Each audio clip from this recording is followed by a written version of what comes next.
I called my wife at 1 a.m. while I was on a work trip. My best friend answered. He said calmly, "She's busy right now. She'll call you later." Then I heard her laugh in the background. I took a deep breath and said, "Keep her. She's your problem now." The silence on the other end was beautiful. Look, I'm not going to sit here and pretend I was some kind of relationship genius who saw all the warning signs and chose to ignore them like terms and conditions on an app download. No, I was legitimately clueless. The kind of clueless that makes you wonder if ignorance really is bliss or just expensive stupidity with a good marketing team. My name is Eli Porter. I'm 35 years old, and up until about 3 weeks ago, I genuinely believed I had my life figured out. Spoiler alert, I didn't. My daily routine was so predictable you could set your atomic clock to it. Wake up at 6:30, stumble to the kitchen like a zombie extra in a low-budget horror film, brew the strongest coffee known to mankind, the kind that makes your heart question its life choices, and then sit at the kitchen table scrolling through my phone while Spotify played some smooth jazz that made me feel like I had my act together. I didn't, but the saxophone really sold the illusion. I worked as a logistics manager at a mid-sized distribution company, which is a fancy way of saying I spent 40 hours a week making sure boxes got from point A to point B without the universe imploding. Riveting stuff. The kind of career that makes people's eyes glaze over at parties when you try to explain what you do for a living. My wife, Hannah, was supposedly living her best life working in PR. And when I say PR, I mean she posted carefully filtered photos of avocado toast at overpriced brunch spots and called it networking. Her Instagram bio literally said, "Building brands, one latte at a time," which should have been my first red flag, but again, I was operating on the intelligence level of a golden retriever who thinks every stranger is a potential best friend. She had this whole aesthetic going on. Perfectly styled hair, outfits that probably cost more than my car payment, and this weird obsession with using words like synergy and authentic connection in casual conversation. I thought it was just her job bleeding into real life. Turns out, a lot of things were bleeding into our life that I didn't know about. We lived in this cozy little house in the suburbs. Nothing fancy, but it was ours. Well, technically the bank owned most of it, but we got to pretend we were responsible adults with equity and everything. We had 2 cats, Mr. Whiskers and Colonel Fuzz, who were about as useful as decorative pillows, but significantly more judgmental. Those furry freeloaders spent their days sleeping in sunbeams and knocking things off counters just to watch me suffer. I loved them anyway because apparently, I'm a glutton for being emotionally manipulated by creatures who can't even open their own food cans. Then there was Dylan. Oh, Dylan. My best friend since college. The guy who knew my Taco Bell order by heart. The dude who had a key to our house and used it so frequently that our mail carrier probably thought we were running some kind of progressive polyamorous household. Dylan was that friend who showed up uninvited, raided your fridge, fixed your Wi-Fi when it inevitably crapped out, and made himself so comfortable on your couch that you started wondering if he paid rent somewhere else or just rotated between friends' houses like some kind of freeloading nomad. He was funny, helpful, always around when you needed him, and apparently, always around when you didn't need him too, but we'll get to that particular dumpster fire later. I thought everything was fine. Actually, I thought everything was better than fine. I thought I'd somehow cracked the code to adult life. Stable job that paid the bills, wife who smiled at me over morning coffee, best friend who made me laugh, and 2 cats who occasionally acknowledged my existence when their food bowls were empty. What more could a guy want, right? Maybe I should have wanted my wife to actually be in love with me and not treat our marriage like a convenient living arrangement with tax benefits. But hey, hindsight is 20/20, and apparently, my eyesight was legally blind. Hannah would come home from her networking events smelling like expensive perfume I definitely didn't buy her, talking about her amazing connections and how busy she was building her personal brand.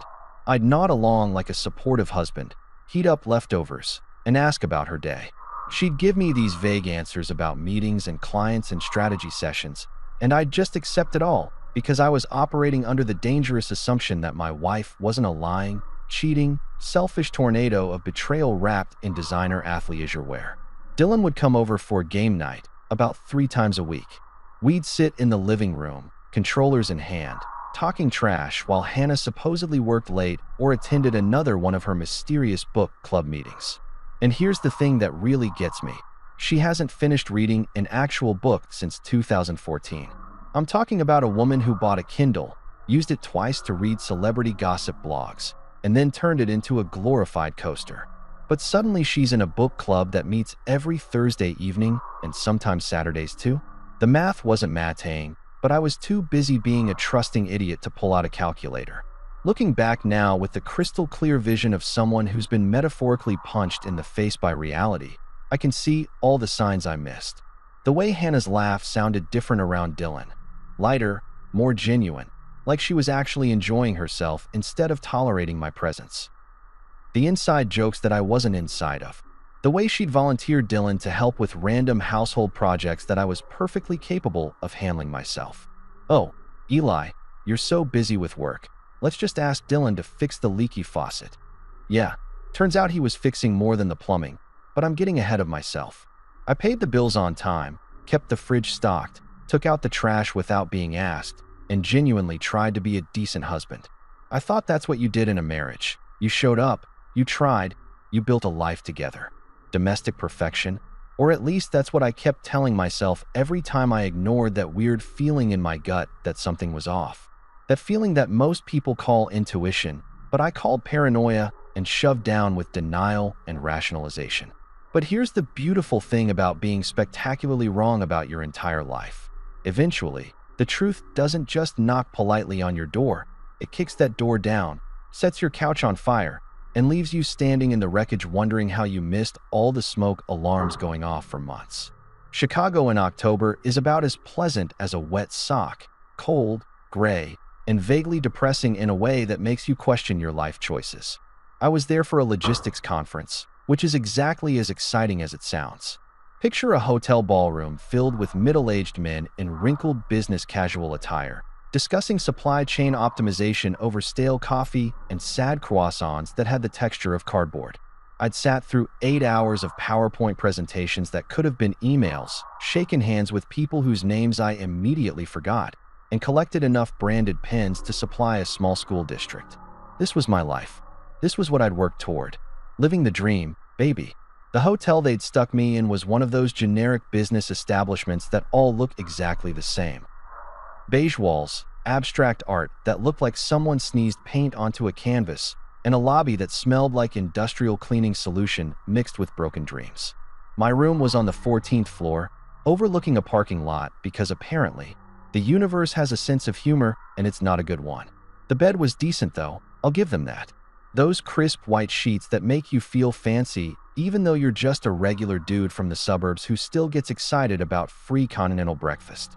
It was around 12:30 when I finally peeled myself off the uncomfortable conference room chair and made it back to my room. I was that particular brand of exhausted where your body is tired but your brain won't shut up, replaying every awkward small talk conversation and reminding you of that one thing you said that probably sounded way cooler in your head. I'd texted Hannah earlier in the evening, just a simple "conference was boring, miss you" kind of message. She'd responded with a thumbs up emoji. A thumbs up, not "miss you too," or "can't wait for you to come home," or even "sorry your day sucked." Just a thumbs up, like I was a coworker who'd sent her a meeting reminder. I should have known something was wrong right then, but instead, I told myself she was probably busy with work stuff, maybe dealing with a demanding client or putting out some PR fire. That's what I did best. Made excuses, filled in the gaps with optimistic narratives that made me feel better about the growing distance between us. Gold medal mental gymnastics, folks. I could have competed professionally. I took a shower that lasted way too long because the water pressure was surprisingly excellent and hotel showers always feel like a vacation from your regular shower, even though you're literally just washing yourself in a different geographical location. I put on the complimentary bathrobe because when you're paying $200 a night, you're damn well going to use every amenity they give you, and scrolled through my phone for a bit. Instagram was full of Hannah's latest post, a photo of her coffee cup next to her laptop with some caption about grinding and building empires. 43 likes already. I added mine because that's what supportive husbands do, even when they're alone in a depressing hotel room wondering why their wife can't text more than an emoji. At around 1 in the morning, I was lying in bed watching some late-night talk show that wasn't funny enough to keep me awake, but wasn't boring enough to put me to sleep. You know that limbo state where you're just existing in a half-conscious fog. That's where I was living. And suddenly, I got hit with this wave of homesickness that felt ridiculous for a 35-year-old man. I missed my own bed. I missed the cats walking across my face at 3 in the morning demanding food. Hell, I even missed Hannah's cold feet touching my legs in the middle of the night, which I usually complained about but would have welcomed right then. So I did what any devoted, slightly pathetic husband would do. I called her, just to hear her voice, say goodnight. Maybe have an actual conversation that didn't involve emojis or 3-word responses. The phone rang once, and I smiled to myself thinking she'd probably answer all groggy and adorable, tell me she was half asleep and missed me. The phone rang twice, and I was already planning what I'd say, something sweet but not too sappy because I had a reputation to maintain, even with my own wife. Then someone answered, but it wasn't Hannah. Hey man, she's busy right now, she'll call you later. Dylan's voice hit me like a freight train loaded with red flags and audacity. My brain literally short-circuited trying to process what I was hearing. Dylan, my best friend Dylan, answering my wife's phone. At 1 o'clock in the morning, the same Dylan who had his own apartment across town, his own life, his own phone. What possible reason could he have for answering Hannah's phone at 1 in the morning unless… No, wait, there had to be a reasonable explanation. Maybe she'd left her phone at his place earlier? Maybe they were all hanging out as a group and he grabbed it by accident? Maybe I was having a stress-induced hallucination brought on by too many sad conference croissants?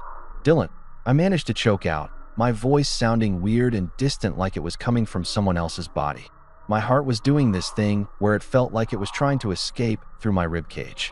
Fight or flight response. Except I was lying in a hotel bed 14 floors up with nowhere to run and nothing to fight except the growing realization that I was an absolute moron. And then I heard it. That laugh.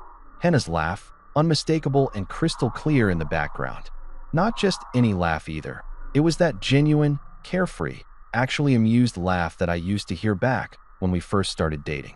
The laugh she made when I tried to cook and inevitably set off the smoke alarm. The laugh that I hadn't heard directed at anything I'd said or done in at least a year, maybe longer. That laugh was happening in Dylan's presence at 1 in the morning while I was alone in Chicago thinking about how much I missed her. The pieces fell into place with the subtle grace of a piano being dropped from a skyscraper. The late nights, the book club, the inside jokes, Dylan's constant presence in our house, Hannah's new perfume, the way she'd been distant but claimed she was just stressed about work. The thumbs up emoji. All of it, every single thing I'd rationalized and explained away, suddenly made perfect, horrible, crystal clear sense. I could have screamed. I could have cried. I could have thrown my phone across the room and watched it shatter against that ugly abstract art. I could have stayed on the line demanding explanations, begging for it not to be what it obviously was, making a complete fool of myself. But instead, something weird happened. I got really, really calm. Like supernaturally calm. The kind of calm that probably worried the part of my brain responsible for normal human emotional responses. I took a deep breath, stared at the popcorn ceiling of my generic hotel room, and said the only thing that felt right. Keep her, bro. She's your problem now. Then I hung up. The silence that followed was absolutely gorgeous. No crying, no panicking, no dramatic outbursts. Just me, lying in a hotel bed, staring at the ceiling like I was the star of a sad insurance commercial about life's unexpected plot twists. My phone started ringing immediately. Dylan's name flashed on the screen. I watched it ring until it went to voicemail, then turned it off completely. And you know what? I slept like a baby. Best sleep I'd had in months. I woke up the next morning expecting to feel like someone had ripped my chest open and replaced my heart with a garbage disposal full of broken glass and regret. You know, the standard post-betrayal emotional package deal that comes with discovering your wife is auditioning for a reality show called Keeping Up with the Homewreckers. But instead, I felt fine. Actually, better than fine. I felt like I'd just had the best night's sleep in recent memory, which was deeply concerning because according to every romantic comedy and therapy podcast I'd ever accidentally consumed, I should have been a sobbing mess ordering room service ice cream at 4 in the morning while listening to Adele on repeat. The morning sunlight was streaming through those awful hotel curtains that never quite close all the way, And I just laid there for a minute taking inventory of my emotional state like a mechanic checking under the hood. Sadness? Nope. Anger? A little, but it was more of a background simmer than a full boil. Soul-crushing despair? Surprisingly absent. What I felt most was relieved and hungry. Mostly hungry, if I'm being honest. I checked my phone, still off from last night. 37 missed calls. 14 from Dylan, 23 from Hannah, and apparently my mother had called too, which meant someone had already started the drama chain reaction. I turned the phone back off. Whatever nuclear fallout was happening back home could wait until after I'd caffeinated and consumed an irresponsible amount of carbohydrates.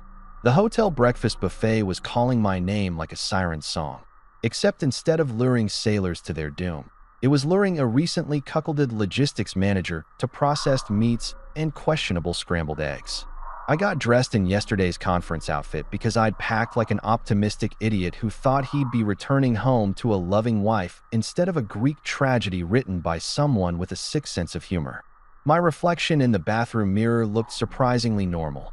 No visible signs of heartbreak, no scarlet letter branded on my forehead. Just a regular dude who needed to shave and maybe invest in better under-eye cream.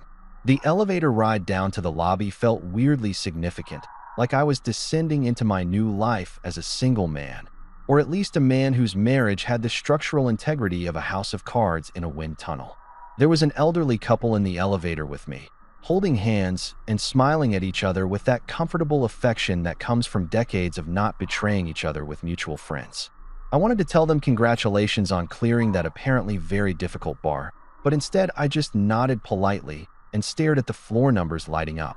The breakfast area was packed with conference attendees, all of them looking various degrees of hungover and professionally miserable. I recognized a few faces from yesterday's riveting presentation on optimizing warehouse efficiency through AI integration, but didn't feel like making small talk. I was a man on a mission, and that mission was eating my feelings in socially acceptable public setting. I loaded up my plate like I was preparing for the apocalypse.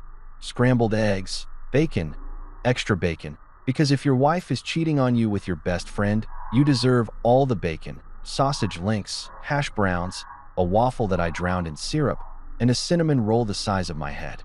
Zero shame, maximum carbs. The breakfast attendant, a sweet older lady named Patricia according to her name tag, raised her eyebrows at my plate. Rough night, honey? She asked with the kind of knowing sympathy that suggested she'd seen her fair share of sad business travelers. You could say that, I replied, grabbing a cup of coffee that could probably strip paint. But this breakfast is making it significantly better.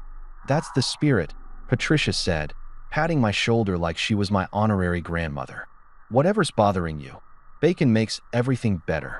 I wanted to tell her that bacon, while delicious, could not fix adultery, but she seemed so confident in the healing properties of processed pork products that I didn't want to ruin her worldview.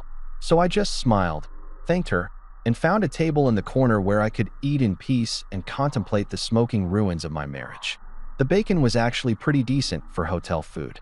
Crispy, not too greasy, cooked by someone who understood that limp bacon is an affront to breakfast everywhere. I ate methodically, like each bite was helping me process what had happened. My phone buzzed in my pocket. I turned it back on because avoiding reality only works for so long, and I was an adult who had to face consequences eventually, even if those consequences were my wife's panicked text messages. Sorry, phone died LOL. That was it. That was her opening move in what should have been the most important conversation of our marriage. Not, I can explain. Not, we need to talk. Not even a, I'm sorry you had to find out this way. Just sorry, phone died LOL. With a lowercase LOL like this was some minor inconvenience instead of a relationship-ending betrayal. The audacity was almost impressive. Almost.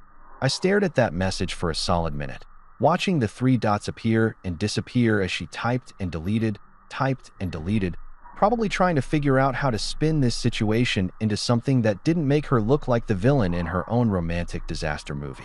My fingers hovered over the keyboard, and about 17 different responses ran through my head, ranging from angry paragraphs to single emoji reactions that would convey my disappointment without giving her the satisfaction of knowing she'd hurt me. But then something clicked. Some part of my brain that had apparently been waiting for permission to stop being a pushover finally woke up and said, "You know what? We're going to have fun with this." So I typed back, "No worries. Hope the funeral for your phone went well."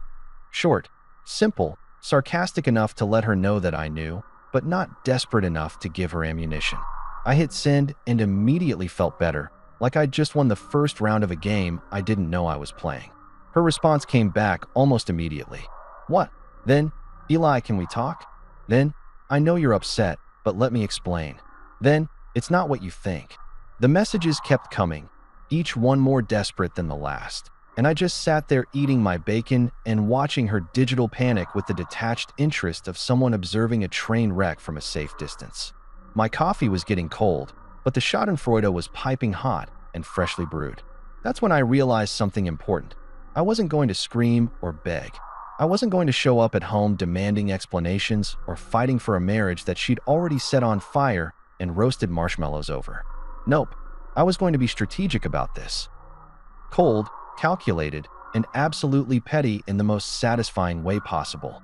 I finished my breakfast, every last bite, including a second cinnamon roll because emotional trauma apparently gave me the appetite of a teenage athlete, and headed back to my room with a weird sense of purpose.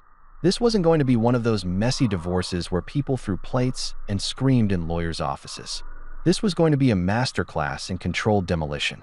If Hannah wanted excitement and betrayal and drama, she was about to get more than she bargained for. I pulled out my laptop, opened a fresh document, and titled it Operation Scorched Earth.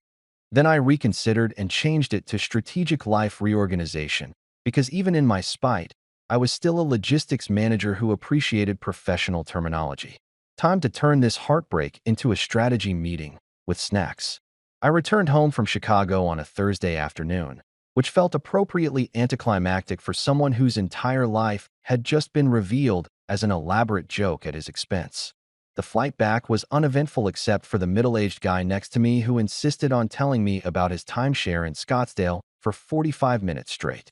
Normally, I would have been annoyed, but honestly, listening to Brad, or was it Chad, ramble about golf courses and resort amenities was significantly better than thinking about my dumpster fire of a marriage.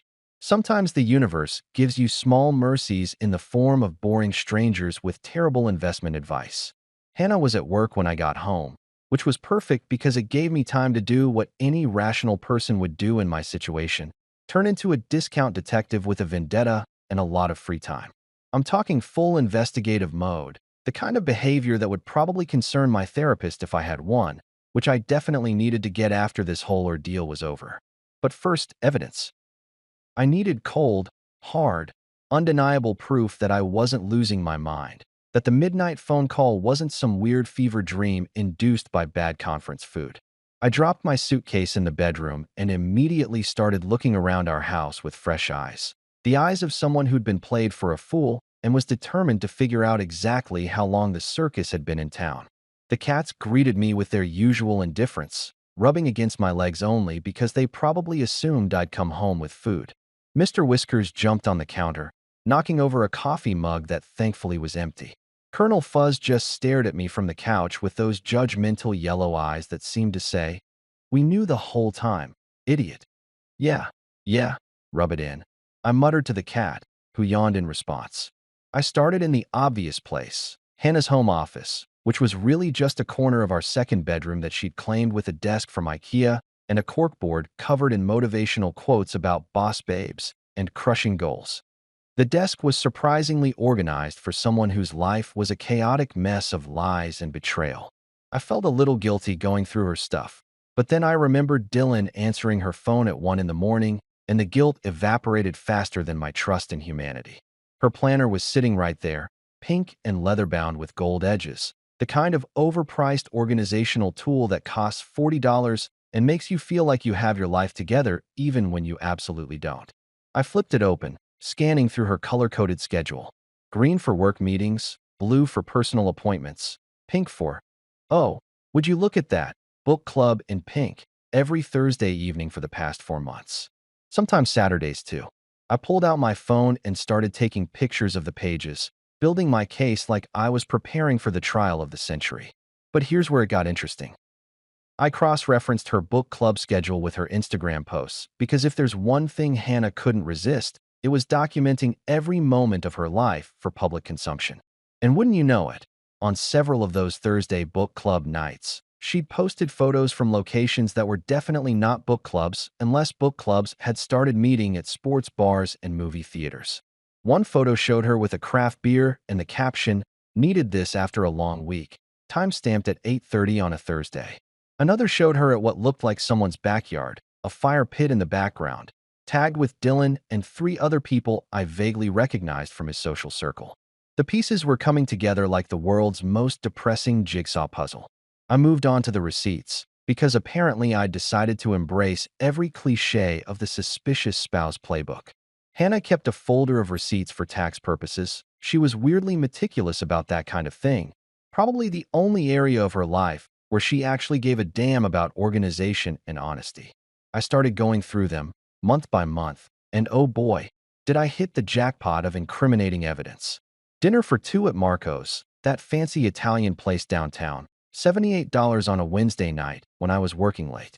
Hotel room at the Riverside Inn, $160 on a Saturday when she told me she was at a PR conference in Milwaukee. Multiple purchases at Victoria's Secret, which would have been exciting if I'd ever seen any of the lingerie she'd apparently been buying. I hadn't received a sexy surprise in probably 6 months, so either she was hoarding fancy underwear like a dragon with a very specific treasure preference, or someone else was getting the fashion show. My personal favorite was a receipt from a sporting goods store for a tent and camping supplies totaling $342. Hannah hated camping. Hated it. I tried to take her camping once during our 2nd year of marriage, and she lasted exactly 4 hours before demanding we pack up and find the nearest hotel because nature is gross and bugs are a hate crime. But apparently, she'd overcome her deep-seated fear of the outdoors when Dylan suggested a camping trip to his family's lake property. How convenient. How absolutely, perfectly convenient. I sat on the floor of her office, surrounded by receipts and lies, and started laughing. Not a happy laugh. More like the unhinged cackle of someone who'd just discovered that his entire relationship was built on a foundation of bull and his wife had the audacity to be bad at covering her tracks. She'd kept the receipts. She'd literally kept the paper trail of her affair in a neat little folder labeled 2024 expenses. The irony was so thick you could spread it on toast. Then I did something that I'm not particularly proud of, but also have zero regrets about. I checked our cat's Instagram account. Yes, our cats had Instagram. Hannah had started it a year ago as a fun project to build her content creation skills, which apparently meant posting photos of Mr. Whiskers and Colonel Fuzz with captions written from their perspective. It was as ridiculous as it sounds, but it had somehow gained 3,000 followers who genuinely enjoyed watching our cats do absolutely nothing interesting. I scrolled through the posts, and there it was, photographic evidence that even our pets were in on the betrayal.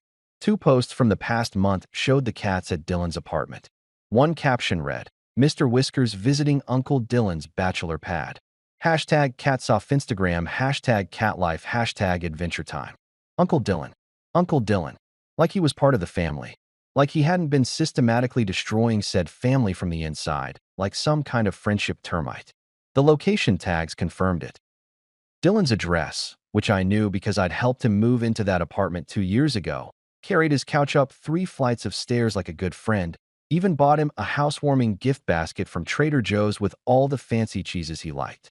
I'd literally contributed to creating the love nest where my wife was apparently spending her Thursday evenings instead of reading books she had no intention of finishing. I took screenshots of everything. Every Instagram post, every receipt, every suspicious calendar entry. I created a folder on my laptop labeled Evidence and then changed it to Personal Documents because I was still thinking like someone who might need to show this to a lawyer eventually, and I wanted to at least pretend I had some dignity left. My phone buzzed. Another text from Hannah. "When are you getting home? We need to talk." I looked around at the explosion of evidence surrounding me. Receipts scattered across the floor, her planner open to another book club entry, my laptop screen showing a photo of MY Cats at MY Best Friend's apartment, and typed back, "Already home. Take your time. Let her think I was clueless for a little longer. Let her walk into this house believing she still had control of the narrative. that she could explain away the midnight phone call with some creative storytelling and maybe a few tears. Meanwhile, I'd be sitting here with enough evidence to write a true crime podcast about the death of my marriage. I heard keys in the front door. Hannah was home early, probably unable to concentrate at work because she was too busy panicking about damage control. I quickly closed her planner, stuffed the receipts back in the folder, and positioned myself on the couch with my laptop like I'd been sitting there the whole time. Just a normal guy doing normal things, definitely not conducting a full-scale investigation into his wife's extracurricular activities. The door opened. Hannah walked in looking nervous, her smile forced and brittle. "Hey," she said cautiously. "How was Chicago?" I looked up from my laptop and smiled back, channeling every ounce of fake normalcy I could muster. "Boring conference stuff. Same old, same old. How was your week?" She visibly relaxed, probably thinking she'd dodged a bullet. "Oh, busy with work. The usual. Book club last night." I asked innocently. She froze for just a second, barely noticeable if you weren't looking for it. "Yeah, it was good. We're reading this really interesting memoir." "Cool," I said. "What's it about?" Watch her squirm. Watch her try to remember which lie she'd told. It's, about a woman who travels across America finding herself. Very inspiring. Sounds great. I replied, turning back to my laptop. "You should tell me more about it sometime." I could feel her watching me, trying to figure out if I knew, if I suspected, if she needed to start preparing her defense. But I just kept my eyes on the screen, the picture of a trusting, oblivious husband. Game on, Hannah. Game absolutely on. The next few days were like living in a really bad stage production where everyone had forgotten their lines, but was committed to improvising through the awkwardness anyway. Hannah was trying way too hard to act normal, which ironically made everything feel completely abnormal. She was being overly affectionate in that performative way that people do when they're trying to convince themselves they're not terrible human beings. Lots of cheek kisses, random hugs from behind while I was making coffee, asking about my day with this exaggerated interest that she definitely hadn't shown in months. It was like watching someone try to speedrun relationship repair without actually addressing any of the problems. A bold strategy that was definitely not going to work out in her favor. Sunday morning, she waltzed into the kitchen wearing one of my old college t-shirts and those ridiculous fuzzy socks that made her shuffle around like a geriatric penguin, looking all cute and domestic, like she was auditioning for a Hallmark movie about redemption and second chances. She'd made pancakes. Actually made them, not just reheated some frozen ones, which should have been my second clue that something was seriously wrong because Hannah's cooking abilities peaked at assembling a charcuterie board and calling it meal prep. "Missed you," she said brightly, leaning in to kiss my cheek while sliding a plate of slightly burned pancakes in front of me. The pancakes looked like they'd survived a natural disaster, but hey, points for effort, I guess. "Yeah," I replied, drowning the pancakes in enough syrup to mask whatever culinary crimes had been committed in their creation. "Me too, especially the peace and quiet." It came out more honest than I'd intended, a little slip of the mask I'd been carefully maintaining. Hannah laughed, but it was that awkward, uncertain laugh people make when they're not sure if you're joking or insulting them. I didn't laugh back. I just cut into my pancake with surgical precision and watched her squirm, her smile faltering at the edges. "You seem different," she observed, sitting down across from me with her own plate and a cup of coffee that was probably more cream and sugar than actual coffee. Everything about her felt calculated now, like I was watching an actress play the role of concerned wife, without really understanding the character's motivation. "Different how?" I asked, meeting her eyes with the kind of blank expression I usually reserve for boring work meetings and conversations with my mother-in-law. "I don't know. Just different. Quiet, maybe." "I'm always quiet," I pointed out, which was true. I'd spent the last year of our marriage being quiet while she gallivanted around town with my best friend, so really, I was just being consistent with my established character traits. She studied me for a moment, probably trying to figure out if I was onto her, or if I was just being weird because of work stress or some other convenient excuse she could latch onto.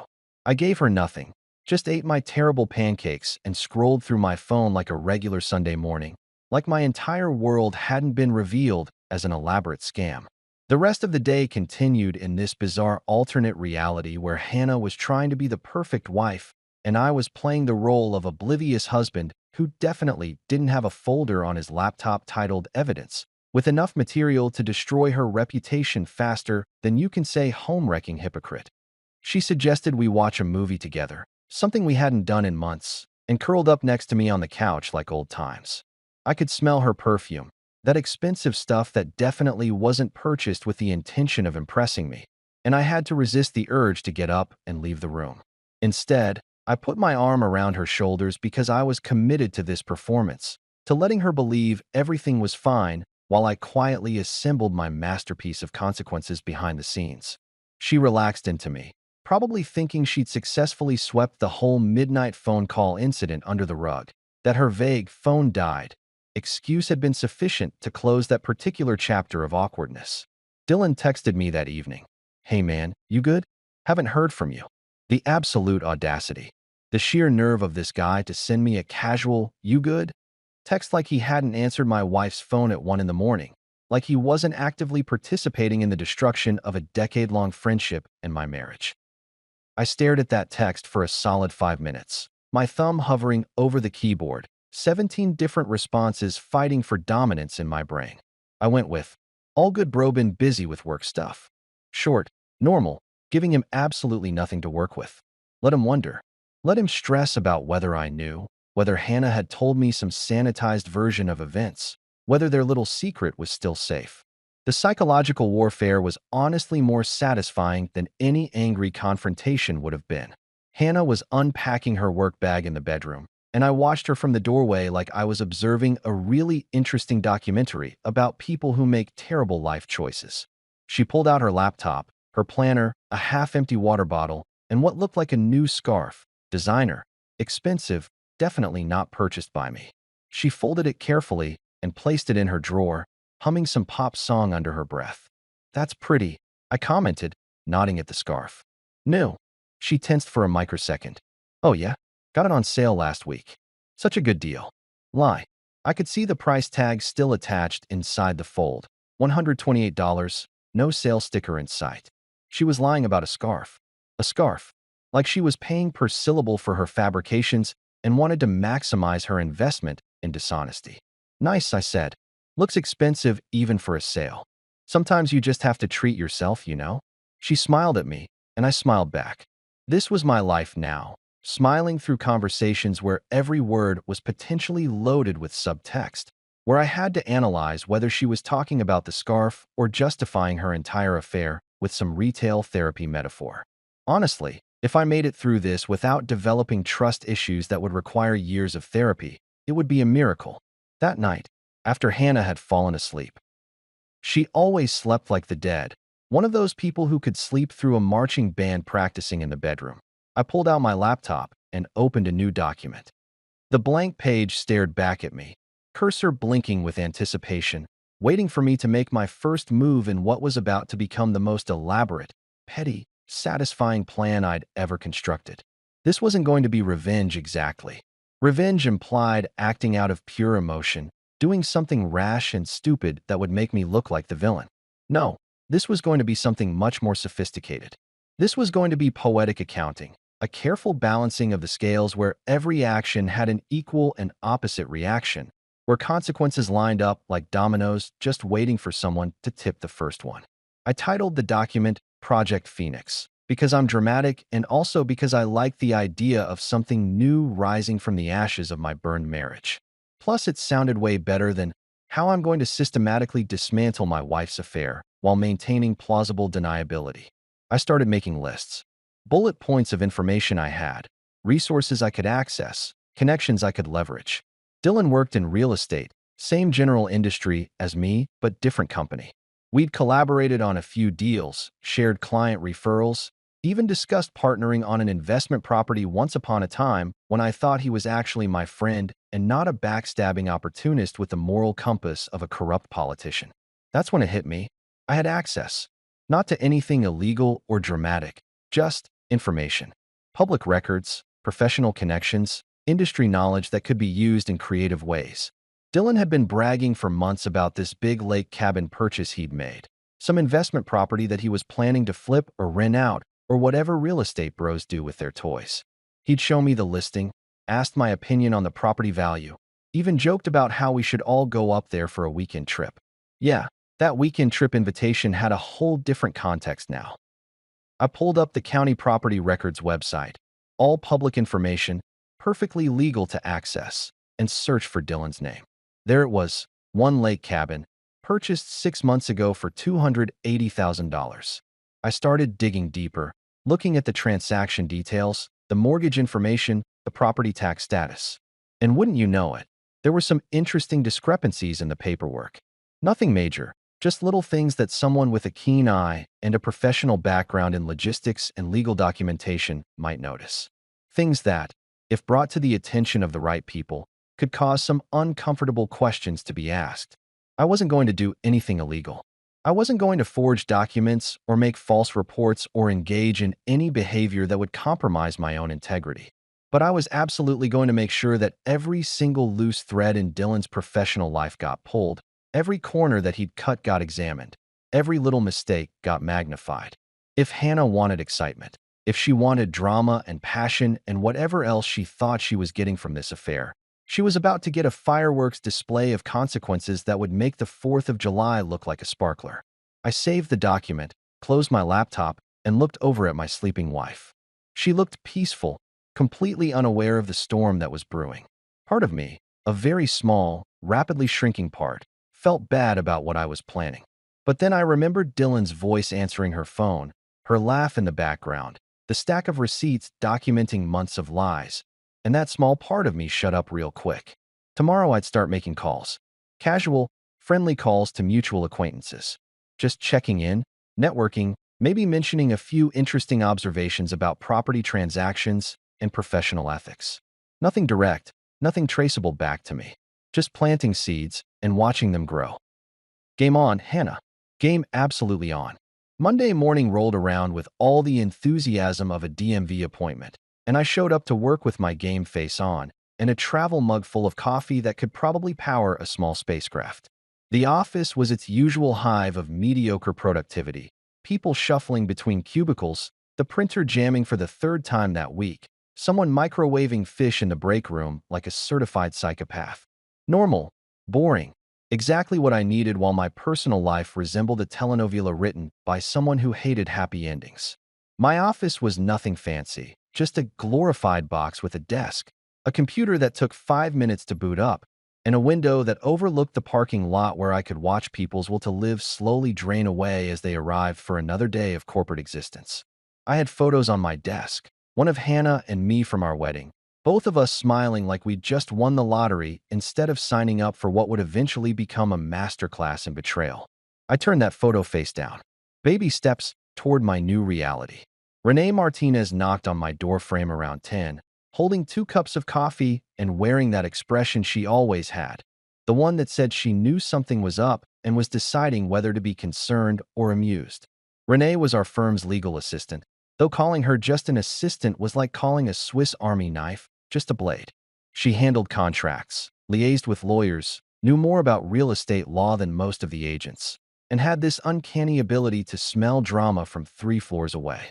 "You look like someone who's either planning a murder or a career change," she said, inviting herself in and putting one of the coffees on my desk. "And since you brought your lunch from home instead of buying the usual sad sandwich from the deli, I'm guessing it's the murder." I laughed despite myself. Renee had this way of cutting through bull with surgical precision, which was exactly why I needed her right now. "Is it that obvious? Eli, you've been staring at your computer screen for 20 minutes and you haven't actually typed anything. The screen's on the login page. So yeah, it's pretty obvious." She settled into the chair across from my desk, crossing her legs and looking at me with that mix of concern and curiosity that made her simultaneously the best person to confide in and the most dangerous person to lie to. I took a sip of the coffee she'd brought, vanilla latte, my favorite, which she remembered because Renee remembered everything.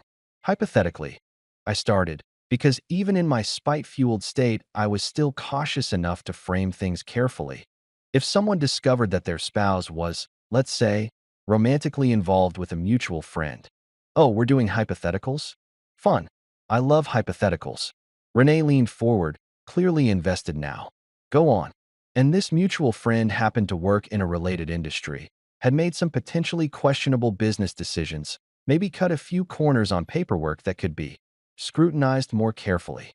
I trailed off, watching her face shift from curious to understanding to something that looked suspiciously like pride.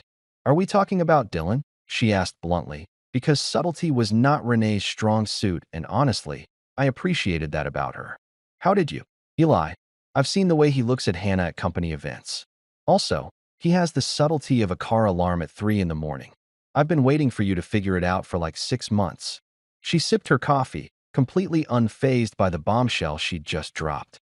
"So what are we doing? And please tell me it's something creative, because if you're just going to cry and eat ice cream, I'm going to be disappointed." 6 months. She'd known for 6 months and hadn't said anything. I didn't know whether to be grateful for her respect of my agency or annoyed that she'd let me walk around like an idiot. "I'm not crying," I said definitively. "I'm strategizing. That's my boy." Renee pulled out her phone, opening what looked like a notes app. "Okay, what do we know? What are we working with here?" I filled her in on everything. The midnight phone call from Chicago, the receipts, the Instagram posts, the lake cabin purchase that Dylan had been so proud of.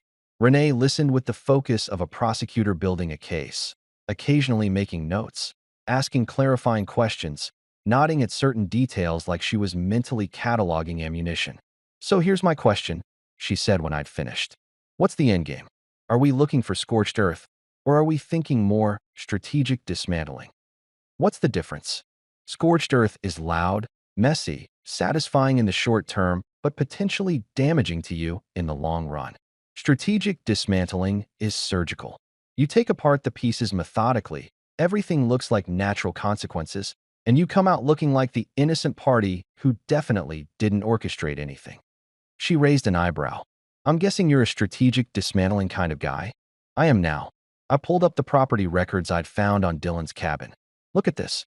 The purchase date, the mortgage paperwork, the LLC he set up to hold the property." Renee leaned in, her eyes scanning the documents on my screen.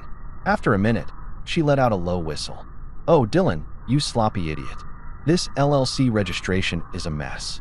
He's got it registered in Wisconsin, but the property's in Minnesota, which means he's probably screwing up his tax obligations in at least one state, possibly both. Is that illegal? It's not illegal to be stupid, but it is illegal to not pay the correct taxes. And if someone were to, say, anonymously report some discrepancies to the respective state revenue departments." She trailed off meaningfully, a smile playing at the corners of her mouth. "That someone wouldn't be me, right? Because I'm just a concerned citizen who noticed some public record irregularities?" "Exactly. You're just a thorough professional who believes in proper legal compliance." Renee was typing notes into her phone now, her fingers flying across the screen. "What else? What about his work situation?" That's when I remembered the deal. We're both working on the Riverside Plaza development, different angles, but same client base. He's got that major investor lined up, the one he's been bragging about for weeks. "The Peterson Group?" Renee's eyes lit up. "Oh, this is good. This is very good." "Why?"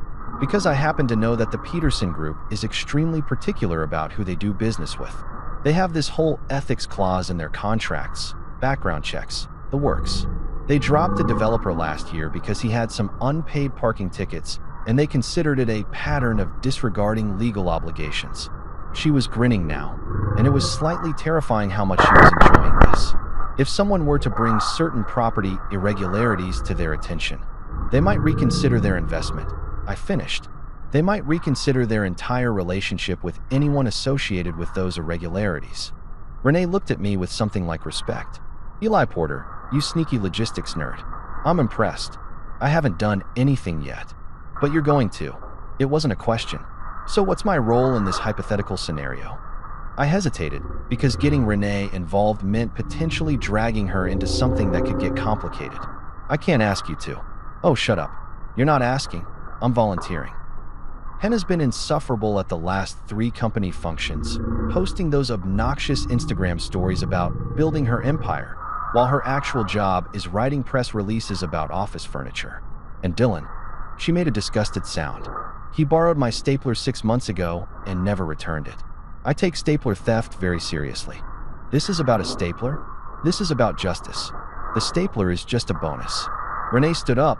All business now. Here's what we're going to do. You're going to forward me everything you have on Dylan's property situation. Just the public records. Nothing we obtained through questionable means. I'm going to review it with my lawyer eyes and draft a very concerned, very professional letter to the appropriate state agencies about some potential reporting discrepancies I happen to notice while doing routine industry research. That's not going to trace back to me. Eli, I do compliance reviews for fun on weekends. This is literally in my job description, identifying potential legal issues in real estate transactions. If anything, I'm being a good corporate citizen. She headed toward the door, then paused. Oh, and about the Peterson Group? I'll mention the property concerns to my contact there. Casually, in a thought-you-should-know kind of way, just looking out for their best interests. You have a contact at the Peterson Group? I have contacts everywhere. It's called networking, Eli. You should try it sometime. She winked. This is going to be fun. Painful for them, but fun for us.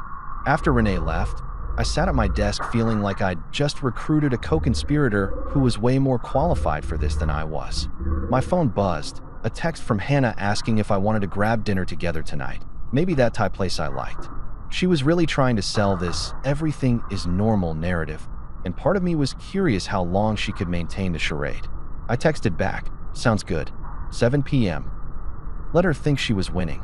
Let her believe that her half-assed attempts at being a decent wife were enough to paper over the crater-sized hole she'd blown in our marriage. Meanwhile, I'd be sitting across from her at dinner, making small talk about work and asking about her day, all while knowing that by Friday, Dylan's perfect little life was going to start developing some very interesting cracks. I pulled up my email and started composing a message to a few industry contacts. Nothing obvious, just friendly check-ins with people I hadn't talked to in a while. Hey, how's that development project going? Heard the Peterson Group is investing. They're so thorough with their due diligence, right? Casual, natural, absolutely not planting seeds that would grow into beautiful trees of consequences. By lunch, I'd sent 5 emails, forwarded the property documents to Renee, and even managed to do some actual work so my boss wouldn't wonder why I was suddenly so distracted. I felt calm, focused, like I'd finally found a productive outlet for the anger and betrayal that had been simmering since that phone call in Chicago. Renee stuck her head back in my office around 3. Just FYI, I found 3 more irregularities in Dylan's paperwork. Want to know what they are? Hit me. He listed himself as the sole member of the LLC, but there's a second name on the mortgage application. Some woman named Jessica Hartley. That's either fraud or he's got another secret investor he didn't disclose properly, which means more tax complications and… Wait, Jessica Hartley? That's his ex-girlfriend from college. Renee's smile was absolutely wicked. Oh, this just keeps getting better. Monday started off like any other boring workday for Dylan and Hannah, I assume. They probably woke up thinking they'd successfully dodged the bullet, that the midnight phone call incident had been smoothed over with Hannah's pathetic phone died excuse and my apparent willingness to pretend everything was fine. They probably felt pretty good about themselves, like they'd gotten away with the perfect crime, like they were so clever and I was just some oblivious husband too wrapped up in logistics management to notice his wife was living a double life. What they didn't know was that Monday was about to hit them like a freight train loaded with karma and driven by a very petty logistics manager who understood how systems worked and exactly where to apply pressure to make the whole thing collapse. I went to work like normal, grabbed my usual coffee, sat through a morning meeting about warehouse efficiency that could have been an email, and checked my phone periodically for updates. Renee had texted me at 8:30. Letter sent to Wisconsin Revenue Department. CC'd Minnesota. Used my official company letterhead so it looks extra legitimate. Followed by a devil emoji, which felt appropriate. By 10 o'clock, the first domino fell. My phone rang. Caller ID showed Trevor Morrison, one of Dylan's biggest clients and a guy I'd worked with on a couple of deals last year. We had a decent professional relationship, the kind where you're friendly at industry events and occasionally grab lunch to talk about market trends and complain about interest rates. Eli, hey man, quick question for you, Trevor said, his voice carrying that tone people use when they're trying to sound casual but are actually fishing for information. You still tight with Dylan Shun? I leaned back in my chair, trying to keep my voice neutral. We've been friends for a while, yeah? Why, what's up? I'm hearing some weird stuff about a property deal he's got going. Something about tax discrepancies and maybe some fraud issues with his LLC setup? Trevor paused. Look, I've got a major investment lined up with him on that Riverside project. But if there's smoke here, I need to know before I hand over a check with a lot of zeros on it. Wow, that's crazy, I said, channeling my best concerned friend energy. I mean, Dylan's always been pretty solid as far as I know, but honestly, man, if you're hearing concerns about legal compliance, you might want to get your lawyer to take a closer look at everything before you commit. Better safe than sorry, right? It wasn't a lie. It wasn't even particularly damning. I was just being a concerned industry professional offering reasonable advice. The fact that my concerned advice was going to torpedo Dylan's biggest deal was just a happy coincidence. Yeah, that's what I'm thinking, Trevor said. I'm going to pump the brakes on this thing until I get some clarity. Thanks for being straight with me. Anytime, man. That's what networking's for. I hung up feeling a warm glow of satisfaction that was probably unhealthy, but felt absolutely fantastic. Renee appeared in my doorway approximately 30 seconds later, holding her phone up like she'd just won the lottery. Dylan's client just pulled out of the Riverside deal. I'm monitoring the industry gossip channels, and it's all over the real estate chat groups. People are asking questions. That was fast. That's what happens when you build your business on a foundation of sloppy paperwork and misplaced confidence. She was practically vibrating with excitement. But wait, there's more.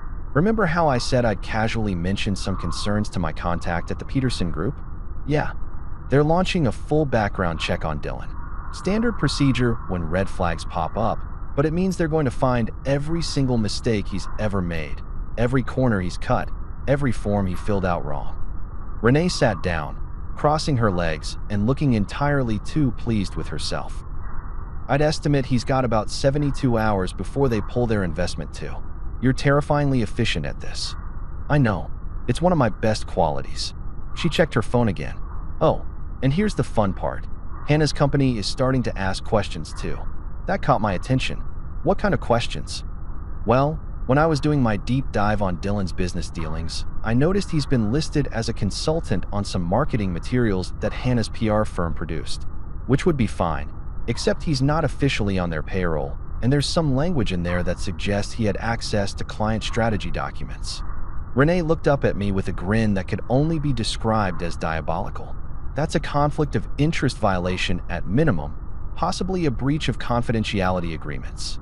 Someone might have sent an anonymous tip to their HR department about it. Someone, a concerned citizen who believes in corporate ethics and proper disclosure policies. She stood up, smoothing her skirt. Anyway, I've got a meeting in 5 minutes, but I wanted to give you the update. This is going exactly according to plan, which is nice because usually everything I plan goes sideways.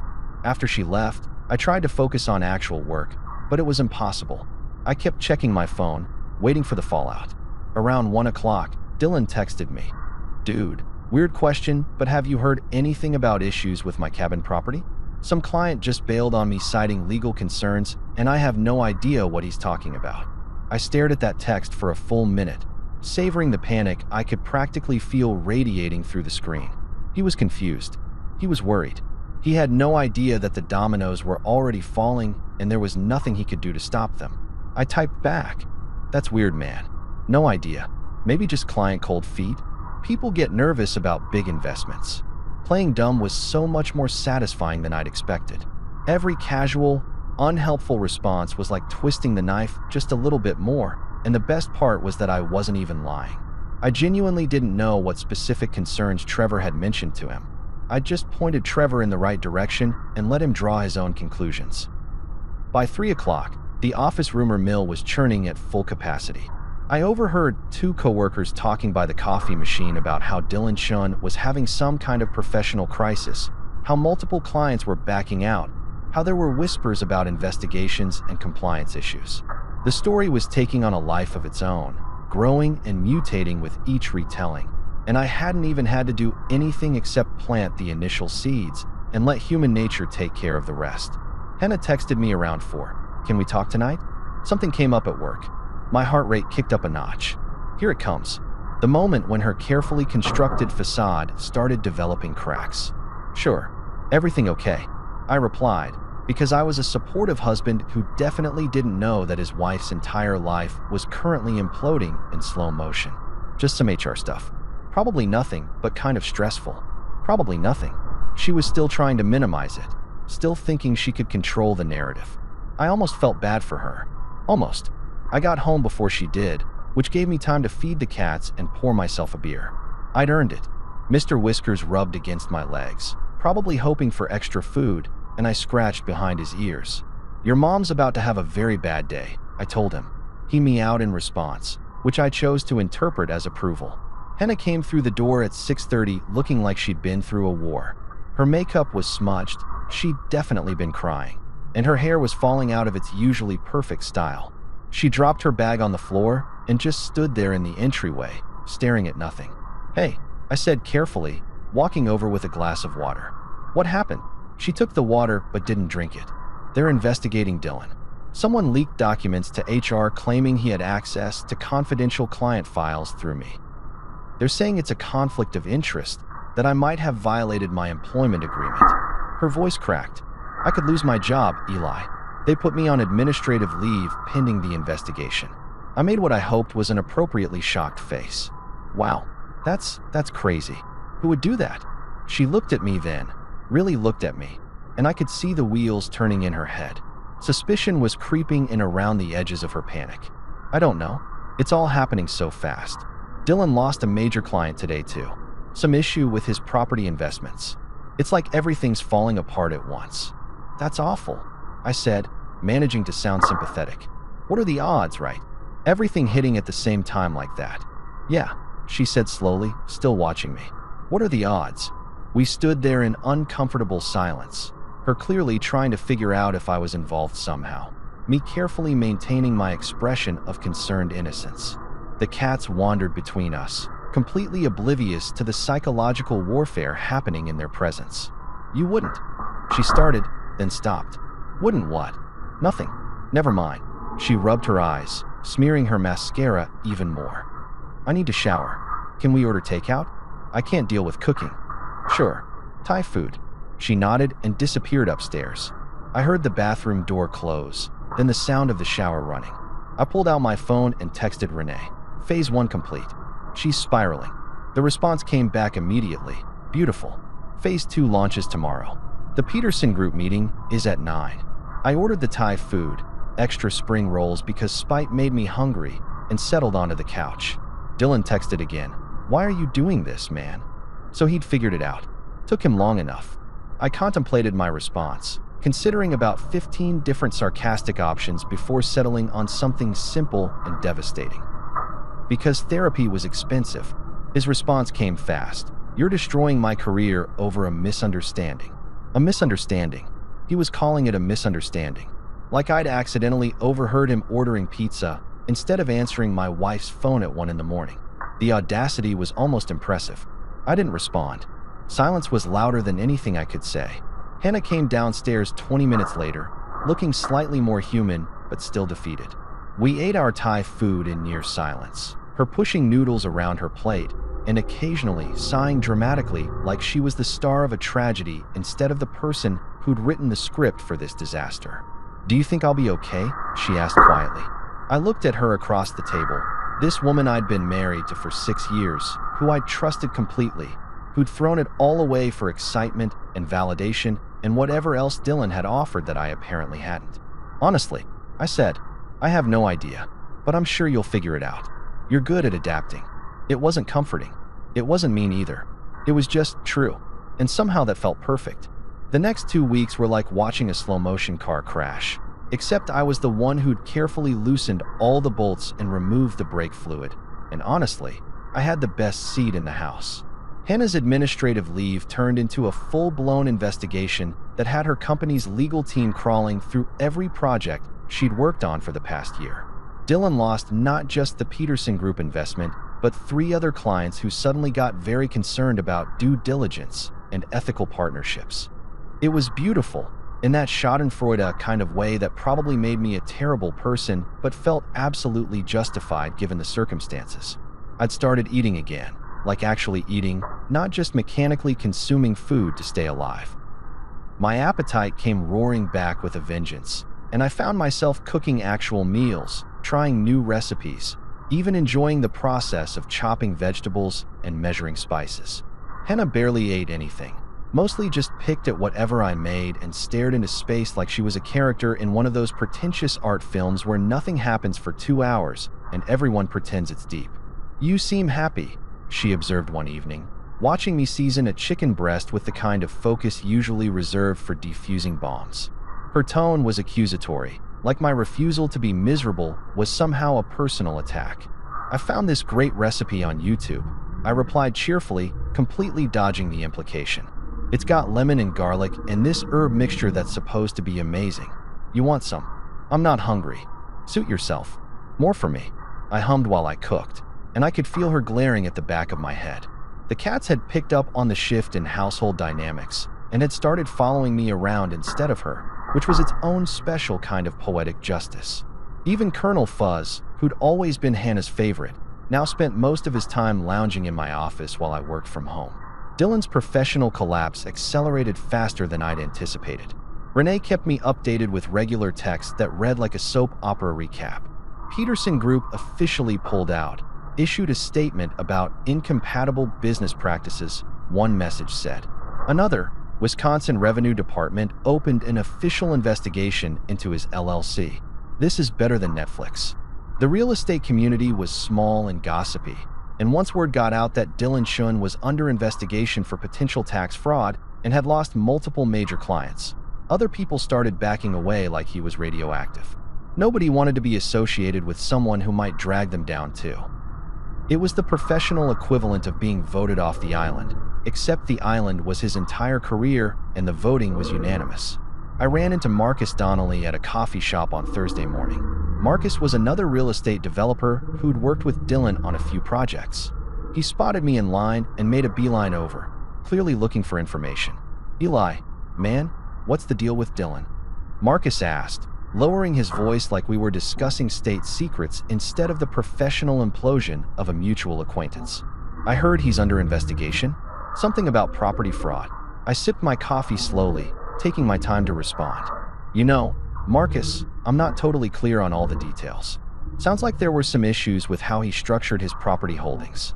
Tax stuff, maybe? I try to stay out of other people's business, you know. But you guys were best friends, right? He hasn't said anything to you." "We haven't been talking much lately," I said, which was the understatement of the century. "Different projects, busy schedules. You know how it is." Marcus nodded knowingly, reading between the lines I wasn't even drawing. "Yeah, I get it. Smart to distance yourself before any of that blowback hits you. I'm pulling out of our joint venture with him next week. Can't afford to have my name attached to that mess." "Probably a wise move," I agreed, and Marcus clapped me on the shoulder before leaving, probably to go spread the word that even Dylan's best friend was distancing himself. The rumor mill was working overtime, and I hadn't even had to contribute much beyond existing and having strategically timed coffee. Henna's breakdown reached critical mass on a Tuesday night. I was in the living room reading a book, actually reading, not just scrolling through my phone, when she came downstairs looking like she hadn't slept in days. Which she probably hadn't, based on all the tossing and turning I'd heard from the guest bedroom where she'd been sleeping for the past week. "They're going to fire me," she said flatly, standing in the doorway like a ghost of her former self. "HR called today. They're terminating my employment effective immediately for breach of confidentiality agreements. They're not even letting me work out a notice period." I looked up from my book, a thriller about a man who fakes his own death, which felt oddly appropriate. "That's rough. I'm sorry. Are you though?" She walked into the room, and I could see her hands shaking. "Are you actually sorry, Eli? Because you don't seem sorry. You seem fine. Better than fine. You seem like you're having the time of your life, while everything I've worked for is falling apart. I don't know what you want me to say, Hannah." I closed my book, marking my place carefully. "You made your choices. These are the consequences. I didn't fire you. I didn't tell you to give confidential information to someone who wasn't authorized to have it. But you knew." Her voice was rising now, panic and anger mixing into something desperate. "You knew about Dylan and me, and instead of talking to me about it like an adult, you decided to destroy both of our lives." The accusation hung in the air between us. This was it. The moment where she'd finally admitted it out loud, where the pretense died and we could stop dancing around the elephant that had been living in our house for months. I destroyed your lives. I stood up, and I was calm, calmer than I'd been in weeks. Hannah, I found out my wife was cheating on me when my best friend answered her phone at 1 in the morning. You destroyed your own life. I just stopped participating in the cover-up. It wasn't. We didn't. She was crying now, mascara running down her face in black rivers. It just happened, Eli.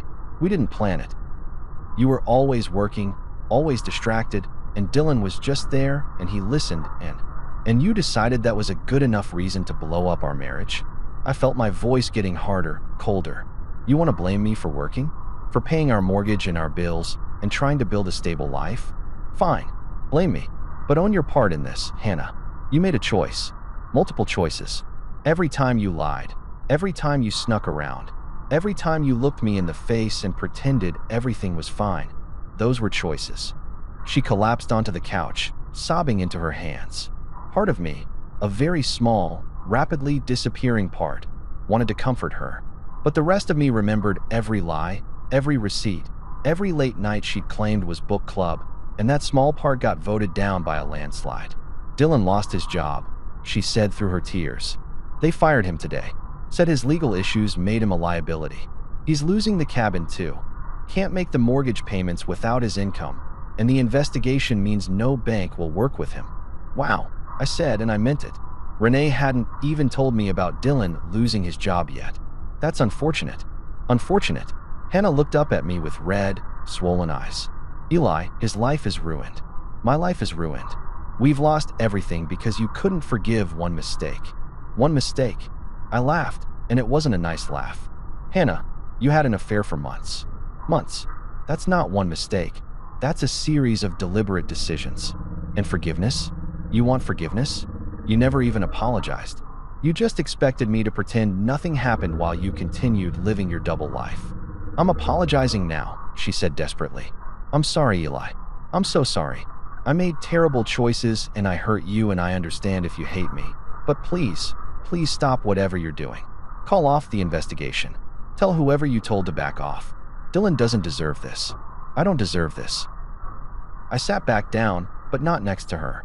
I took my chair across the room, maintaining distance. I can't call off anything, Hannah. I didn't start any investigation. I didn't file any reports. All I did was make sure that the proper authorities had access to public information that revealed legitimate legal concerns. If Dylan and you are facing consequences, it's because you broke rules that existed long before I found out about the affair. It was technically true. I'd orchestrated things, sure, but I hadn't fabricated anything. Every problem they were facing stemmed from actual mistakes they'd actually made. I'd just helped those mistakes find their way into the light. You're not this person, Hannah said, shaking her head. The Eli I married wouldn't do this. He wouldn't be cruel. He wouldn't destroy people. The Eli you married was an idiot who thought his wife loved him and his best friend was actually his friend. I stood up, done with this conversation. Maybe you're right. Maybe I'm not that person anymore. Good. That person was exhausting to be. I walked toward the stairs, ready to go to bed and leave her crying on the couch. But I stopped at the doorway and turned back. For what it's worth, Hannah, I really did love you. I would have done anything for you. But you traded that for whatever you thought Dylan could give you. So here's my apology. I'm sorry you made such a catastrophically bad choice.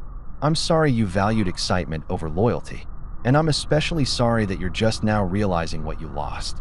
I went upstairs, closed the bedroom door, and slept better than I had in years. 2 weeks after Hannah's spectacular meltdown in our living room, life had taken on this surreal quality where everything felt both completely different and oddly normal at the same time. I'd moved her stuff into the guest bedroom. Not because she asked, but because I was tired of seeing her clothes in my closet and her skincare products cluttering the bathroom counter. She'd been staying at her sister's place most nights anyway, only coming back occasionally to grab more belongings and avoid eye contact with me like I was Medusa, and she was worried about turning to stone. I'd started going to the gym again, actually going instead of just paying for a membership I never used. Turns out, lifting heavy things and pretending they're your problems is surprisingly therapeutic. I'd lost about 10 pounds without even trying, Apparently, stress and betrayal are excellent for your metabolism, though I wouldn't recommend them as a sustainable weight loss strategy. My coworker Brad had even commented that I looked different in a good way, which I chose to interpret as a compliment rather than an observation that I'd previously looked like a sad potato. Work had become almost enjoyable. Without the constant background anxiety about my failing marriage, I could actually focus on projects, contribute ideas in meetings, even crack jokes with Renee, who'd become something like my partner in crime and unofficial therapist. She'd kept me updated on every development in the Dylan saga like she was narrating a documentary about the consequences of poor life choices. He's trying to sell the cabin at a loss, she told me over coffee on Friday. Can't find buyers because the property's caught up in the investigation. Also, his ex-girlfriend Jessica is suing him for fraud. Turns out he used her name on documents without her permission. That's a whole other legal nightmare. Jessica's suing him. I'd almost felt bad. Almost. That's rough.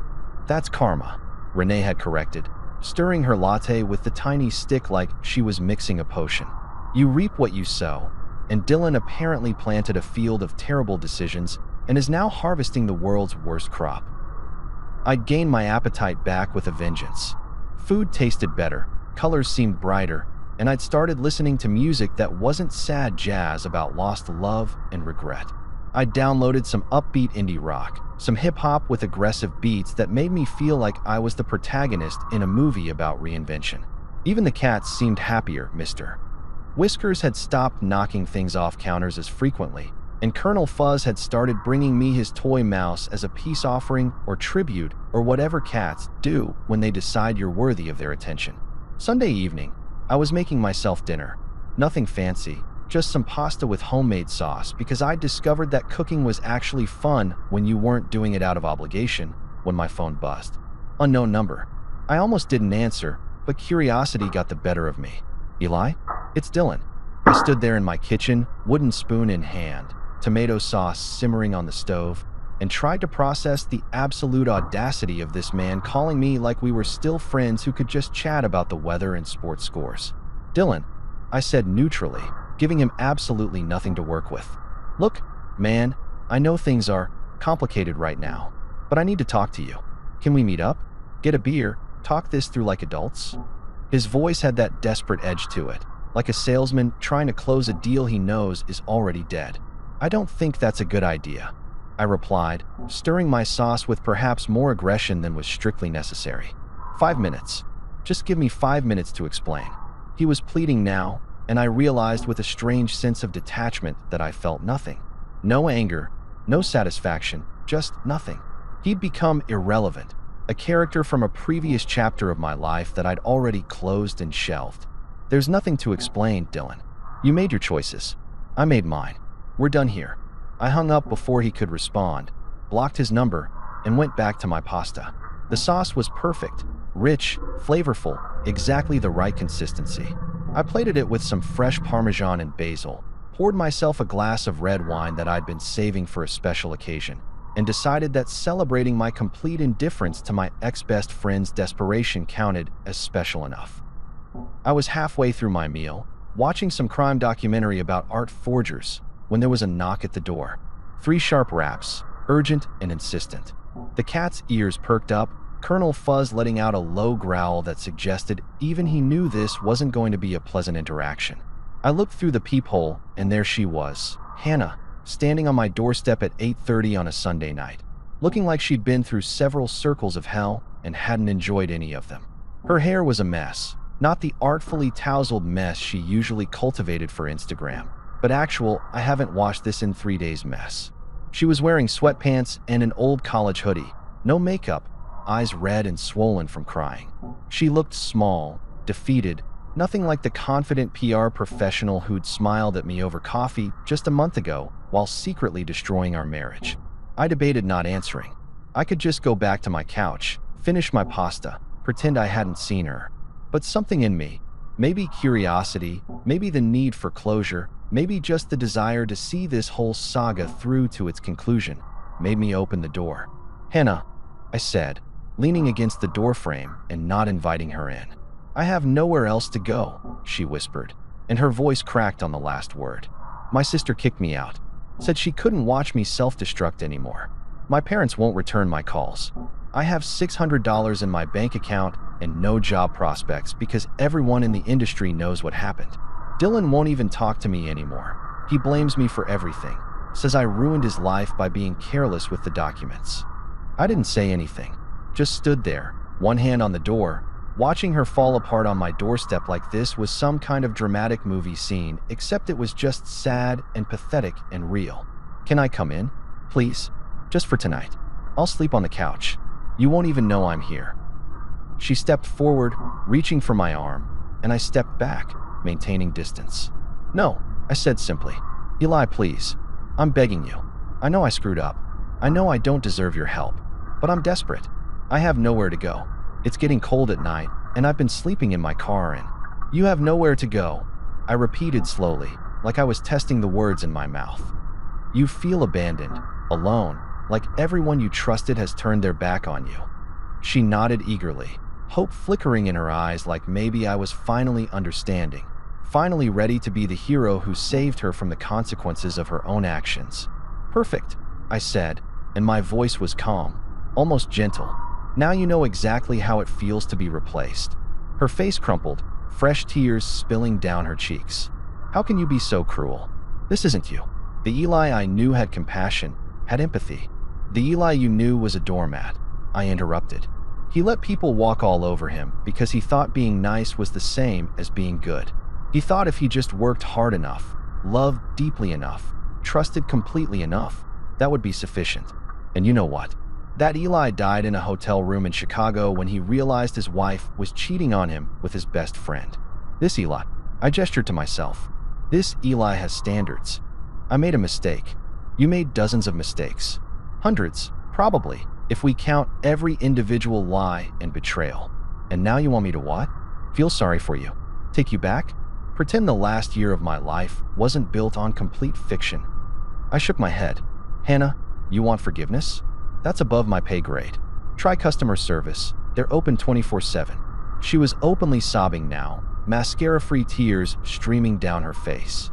You've changed, she muttered, and it sounded like an accusation, like my refusal to be destroyed by her betrayal was somehow a character flaw.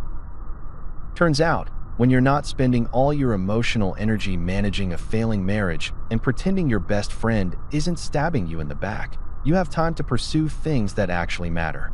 Renee had come on board as my business partner and official voice of reason, mostly because she was tired of reviewing contracts for other people's mediocre ideas when she could be reviewing contracts for our genuinely cool projects.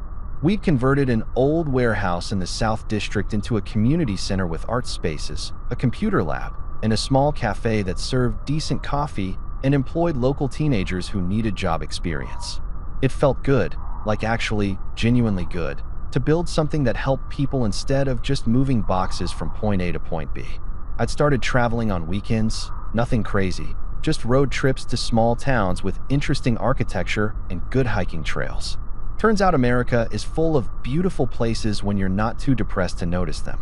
I'd hiked part of the Appalachian Trail, visited some national parks, even took a solo trip to New Orleans where I ate my weight in beignets and listened to jazz that was significantly better than my Spotify playlist had ever been.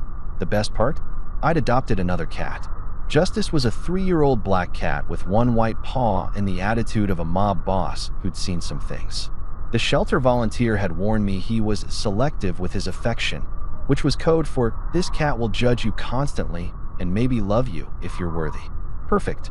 He fit right in with Mr. Whiskers and Colonel Fuzz, and together they formed a furry tribunal that supervised my every move and occasionally knocked things off counters just to keep me humble.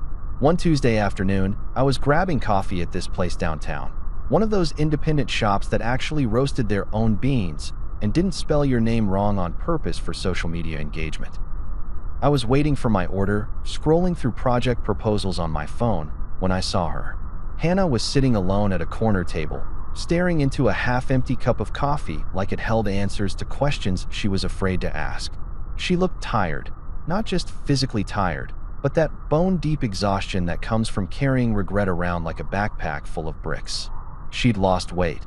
Her clothes hung a little looser, and her hair was pulled back in a simple ponytail instead of the styled perfection she used to maintain. She looked like a different person, or maybe just like the person she'd been hiding under all the Instagram filters and PR polish.